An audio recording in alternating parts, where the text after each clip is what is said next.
You're welcome to your number one show, Explicit. Today we are looking at one of the fundamentals of English language, and that is parts of speech. Parts of speech are broken into 7 or 8. We have the pronouns, we have the verbs, we have the adverbs, we have the conjunctions, we have the adjectives, we have the prepositions, and number 8 is what we call interjection. So these are the 8 parts of speech we're going to look at in this segment of our teaching. But we are going to look at the first part of speech we are beginning with today, and that is conjunctions. Now, conjunctions are broken into 3 types. But first and foremost, I'm going to tell you or give you the definition of conjunctions, what conjunctions are. Conjunctions are words used in linking 2 phrases or joining 2 phrases together to make a coherent idea. That is what conjunctions are. 2 words, or rather words used in joining or linking 2 ideas together to make a coherent what idea. 2 phrases together to make a coherent what idea. That is what conjunctions are. And we have the words like and, but, because, when, until, unless, just to mention but a few. There are more than that. So we're going to look at the first type of conjunctions, and that is what coordinating conjunctions. We have just 2 coordinating conjunctions. Just like the name implies, coordinating is derived from the root word coordination. And of course, it means to assemble or mobilize. That is what coordination means. So we are looking at the first type of conjunction, coordinating conjunction, and we have just 2 of them.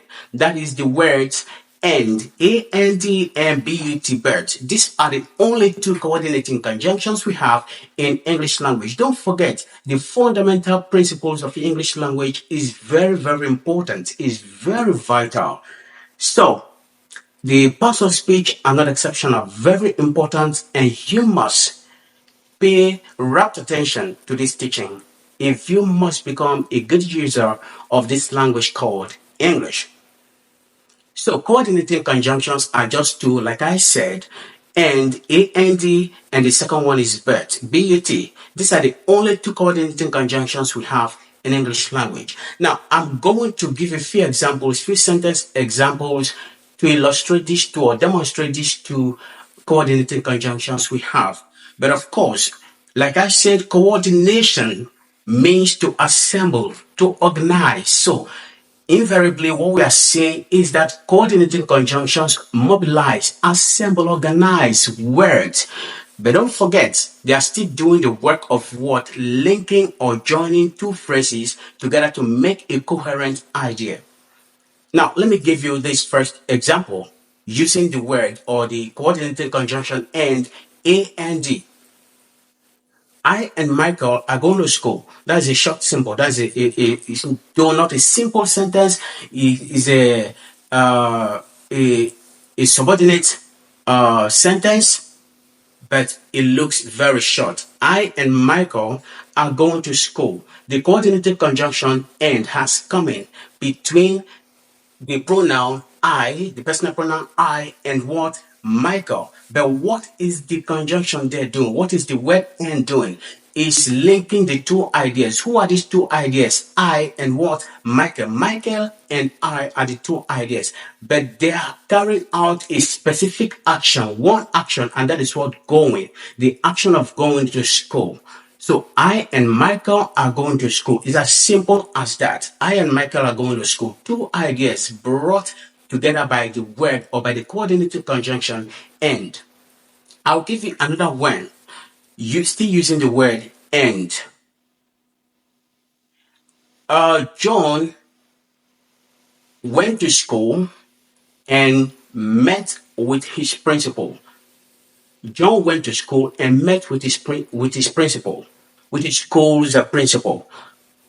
These are 2 ideas too. Using the word and to link or to bring them together. The first idea is John going to school. John went to school. Of course, it's past tense. John went to school. The second idea is he met with his principal. So we have this sentence structured this way. John went to school and met with his principal. The coordinating conjunction "and" there has equally brought these two phrases, these two ideas together to make a coherent word sense, a coherent idea. John went to school and met with his principal. That is what coordinating conjunction does, or that is what coordinating conjunctions do. The second coordinating conjunction is but, B-U-T.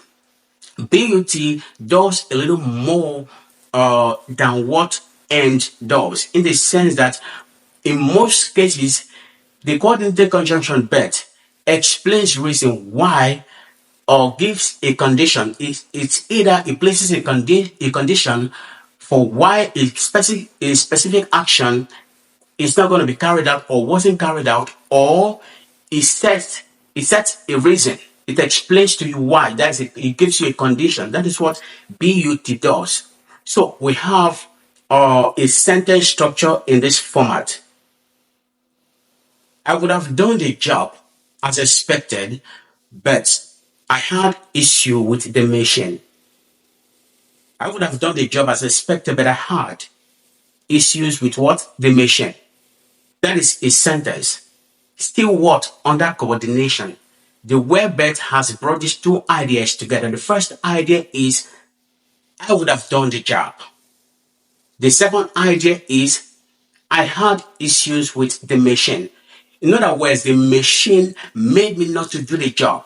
So what is BUT, a coordinating conjunction, doing this time around? What it is doing is giving reason to defend the first action of being carried out properly the way it should have been carried out. So I said, I would have done the work, but I had issues with the machine. So probably the machine malfunctioned. So, like I said before, BUT explains or gives reasons or condition why a certain action, a specific action, can't be carried out or wasn't carried out, just like what I just said. It's very simple. It's important for you to take note of this teaching. Coordinating conjunctions are just two. They are not more than two. The word and but, BUT. This is where we are going to wrap this lesson.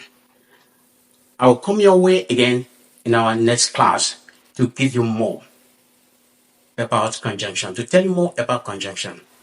Thank you.